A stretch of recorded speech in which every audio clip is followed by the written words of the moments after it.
नमस्कार दोस्तों, आज मैं एक बार पुनः आपके समक्ष उपस्थित हुआ हूँ और आज का विषय बहुत ही रोचक है और आज का विषय है मेलापक विचार। जी हाँ दोस्तों, जब आप शादी के लिए इच्छुक हो गए तो सबसे पहला प्रश्न होता है कि कितने गुण मिले, गणना किस प्रकार मिलाई जाए। तो दोस्तों, आज इस विषय को ठीक ढंग से समझ लेना है कि ज्योतिष में लग्न को शरीर और चंद्रमा को मन कहा जाता है। दोस्तों, हमारा जो पति पत्नी का संबंध है वह पूर्णतः मन के ऊपर आधारित है, इसलिए मन का मिलना बहुत ही जरूरी है, क्योंकि प्रेम मन से होता है, शरीर से नहीं। इसलिए हमारे आचार्यों ने, ज्योतिषियों ने यह कहा कि मेलापक विधि का ज्ञान अवश्य कर लेना चाहिए कि कितने गुण मिले। आप जानते हैं कि 36 गुण होते हैं, किंतु 36 गुण किसी के मिलते नहीं। अगर मिल भी जाएं तो दोनों कभी जीवन में सुखी नहीं रहते, क्योंकि 36 जब आप लिखेंगे तो 3 और 6 दोनों का पीठ मिला हुआ है, मुंह अलग अलग दिशा में है, इसलिए उन दोनों में हमेशा दूरी ही बनी रहेगी, कभी प्रेम स्थापित नहीं होता है। इसलिए 36 गुण को ठीक नहीं माना जाता और किसी का मिलता भी नहीं। तो दोस्तों, गणना क्यों आवश्यक है? गणना से हम क्या जानना चाहते हैं, क्या देखना चाहते हैं? दोनों का जो मन की स्थिति है, मानसिक स्थिति है, वो कितना मिला।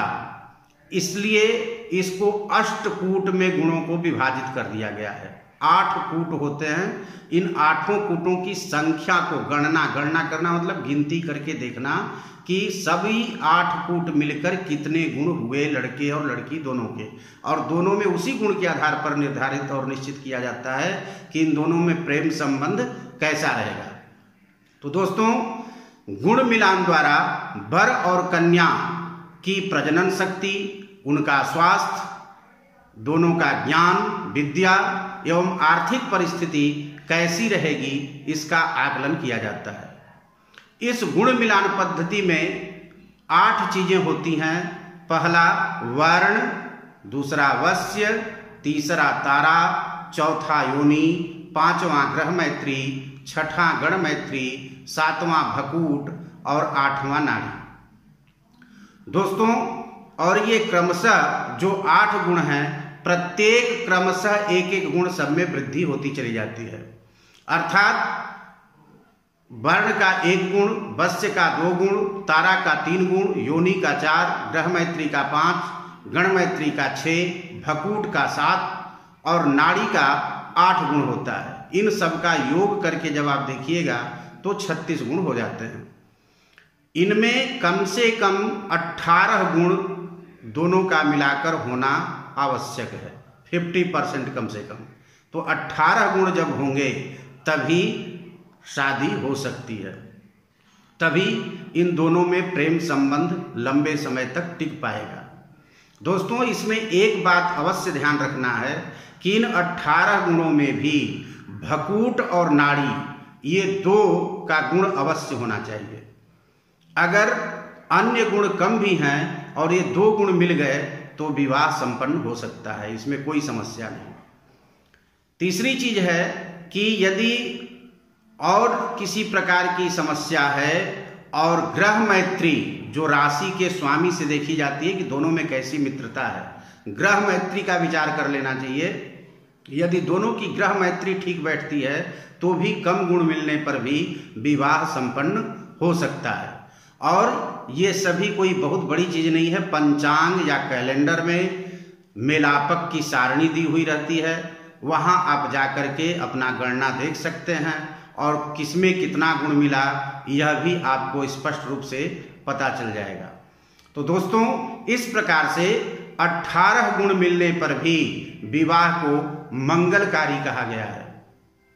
इसके उपरांत आपको बता दें कि नाड़ी जो है वो 3 होती है, आदि, मध्य, अंत्य। तो इनमें से वर और वधू दोनों का एक नाड़ी नहीं होना चाहिए। अगर एक नाड़ी हो गया तो वह विवाह निषिद्ध माना जाता है। दोनों की अलग अलग नाड़ी होनी चाहिए। आप जानते हैं कि मंगला, पिंगला और सुषुम्ना, इडा, पिंगला और सुषुम्ना के नाम से भी जानी जाती है। ये 3 नाड़ियां हमारे शरीर में हैं। तो इन तीनों का संबंध जो दूसरा साथी आ रहा है उसके साथ किस तरह का संबंध होगा। अगर दोनों की एक ही नाड़ी हो गई तो वंश में दोष होगा, अर्थात जो संतान होगी वह दोषपूर्ण होगी, वह ठीक नहीं होगी। तो इसलिए नाड़ी दोष का विशेष ध्यान रखना चाहिए। कुछ लोगों का ऐसा कथन है कि नाड़ी दोष केवल ब्राह्मणों में देखनी चाहिए और गण दोष क्षत्रियों में देखना चाहिए। ऐसा कुछ भी नहीं है। यह जो नाड़ी दोष है वह सबके लिए अपरिहार्य है। इसी प्रकार से गण दोष में भी राक्षस गण है, देवता गण है, मनुष्य गण है। तो किसमें क्या संबंध होगा आप जान सकते हैं। राक्षस ठीक है और देवता मनुष्य ठीक है, मनुष्य ठीक है, देव ठीक है। लेकिन अगर देवता और राक्षस हो गए तो आपस में कलह होगा, विवाद होगा। राक्षस मनुष्य हो गया तो जो मनुष्य है उसका जीना हराम हो जाएगा, उसका जीवन संकटग्रस्त रहेगा। तो इस प्रकार से आप इसको मिला सकते हैं, देख सकते हैं। इसके उपरांत आप भकूट के बारे में जान लें कि भकूट में क्या होता है कि कन्या की राशि और वर की राशि, दोनों से, कन्या की राशि से वर की राशि तक और वर की राशि से कन्या की राशि तक गिनते हैं। और इस प्रकार से दोनों की राशि 6ठी और 8वीं हो गई तो ये समझ लीजिए कि वह मृत्यु का कारक है, विवाह नहीं करना चाहिए। अगर 9वीं और 5वीं हो तो संतान की हानि होती है, अर्थात अगर विवाह हो भी गया तो उसे संतान नहीं होगी। अगर दूसरी और 12वीं पड़ गई तो विवाह के बाद दोनों के ऊपर विपत्ति का पहाड़ टूट पड़ेगा, दोनों निर्धन हो जाएंगे। और इसके अतिरिक्त अगर कोई संख्या आती है तो वे सभी हमेशा सुखी रहेंगे और वंश से और उनकी जो भी तरक्की है वह दिनानुदिन बढ़ती रहेगी।